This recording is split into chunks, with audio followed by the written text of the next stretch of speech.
Pessoal, sejam bem-vindos a mais uma live aqui no canal Espiritismo Kardec. Hoje estou aqui com o Lauro, com o Michel, com o José, e a gente vai continuar estudando o resumo da Lei dos Fenômenos Espíritas, né? Essa obra aí que é pouco conhecida no meio espírita, a gente está estudando. E então vou passar para os amigos se apresentarem. Boa noite, Eric. Boa noite, José. Boa noite, Lauro. Boa noite a todos. Sejam bem-vindos ao 18º estudo da obra de Kardec, Resumo da Lei dos Fenômenos Espíritas. Hoje vamos iniciar o item 20 da obra. Antes de a gente iniciar o estudo, lembrem de curtir, compartilhar o vídeo, se inscrever nos canais, que a gente tenha um ótimo estudo e que mandem questões, de preferência aquelas que tenham a ver com o assunto do estudo, e a gente tenha um ótimo estudo. Bom, boa noite a todos, boa noite Eric, Lauro, Michel, boa noite aos amigos que estão nos acompanhando. Para mais um estudo, continuar com a obra importante de Kardec, o resumo da Lei dos Fenômenos Espíritas. Vamos lá, um excelente estudo a todos. É isso aí, boa noite, meus amigos aqui da sala e os amigos aí do chat, que vão aí participar conosco desse estudo. Muito bom estar com vocês, pessoal. Excelente. Então, pelo que eu lembro, a gente parou do item 20, né? Vamos passar para o Michel iniciar a leitura. Vamos lá, diz Kardec. Certas manifestações espíritas se prestam bem facilmente a uma imitação mais ou menos grosseira. Mas do fato de que puderam ser explorados, como tantos outros fenômenos, pela charlatanice e pela prestidigitação, seria absurdo disso concluir que elas não existem. Para aquele que estudou e conhece as condições normais nas quais elas podem se produzir, é fácil distinguir a imitação da realidade.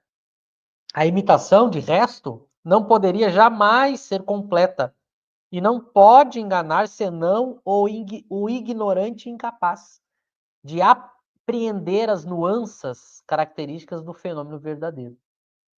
Então, vejam que Kardec não nega que o fenômeno pode ser imitado e explorado por pessoas mentirosas, que na verdade simulam o fenômeno, mas ele não está acontecendo, ele não nega isso, mostrando exatamente o caráter sério que Kardec dava aos seus estudos. Ele não era ingênuo, ele sabia que o fenômeno podia ser imitado, mas ele faz um raciocínio lógico muito simples de que, bom, eu não posso, a partir de uma imitação, concluir que o fenômeno não exista. Porque todas as coisas podem ser imitadas e exploradas. Então, se eu usasse esse argumento para negar uma ciência, eu poderia negar todas. Porque todas as ciências podem ser exploradas indevidamente, né? Há pessoas que simulam fenômenos, que se passam por coisas, até por profissões, né? A gente vê, volta e meia, alguém se passa por médico, se passa por alguma coisa, porque tudo pode ser explorado. Então, o Espiritismo não nega isso, ele abre os olhos dos adeptos para isso, para que tenham bom senso e cuidado, mas a partir do momento que ele coloca que a gente tem que ter cuidado e que a enganação existe, eu também não posso concluir que nada existe. Esse é o problema da pessoa que quer negar e dizer que todos os fenômenos são falsos. Ela tenta generalizar e aí que está o absurdo. E ele mostra que quanto mais ignorante eu sou do assunto, mais fácil de eu ser enganado. Evidente que aquela pessoa que tem uma boa teoria, um bom entendimento da teoria, ela consegue analisar a situação e ela começa, então, a ver que aquilo não poderia ser suspeito, que aquilo não poderia ser verdadeiro, ou que aquilo tem um caráter suspeito, e à medida que ela vai aí questionando, analisando melhor, ela não é enganada. Então, a questão está simplesmente em a gente conhecer bem a teoria e aplicar ela em cada caso, sempre tentando extrair a verdade. É uma coisa simples que qualquer um pode entender e que o erro seria os dois extremos, né? Ou achar que tudo que envolve espíritos é verdade, ou achar que tudo é mentira. Então é impressionante como Kardec consegue esclarecer as coisas de uma maneira muito simples. Não é nada complexo. Eu costumo dizer que quem complica é a gente, né? Passo para vocês. Eu acho que essa que Kardec coloca muito bem a facilidade que existe em identificar se está ocorrendo uma fraude ou não, né? Ele sempre vai lembrar, por exemplo, que a pessoa, quando vai observar um fenômeno, ela precisa verificar se o médium ali em questão ele está cobrando pelo espetáculo, né? Que era comum no século XIX você ter essas tentativas de fazer shows, espetáculos. Geralmente a pessoa cobrava, né? E Kardec costuma sempre lembrar que isso, cobrar o dinheiro é um indício de possível fraude, né? Mas além disso, realmente se você vai observar os fenômenos e você, principalmente se você conhece a teoria antes, acho que não é muito difícil você conseguir identificar se aquilo está ocorrendo uma fraude ou não, né? Talvez não na primeira, mas na segunda ou na terceira vez que a pessoa observar os fenômenos, ela vai poder identificar, né?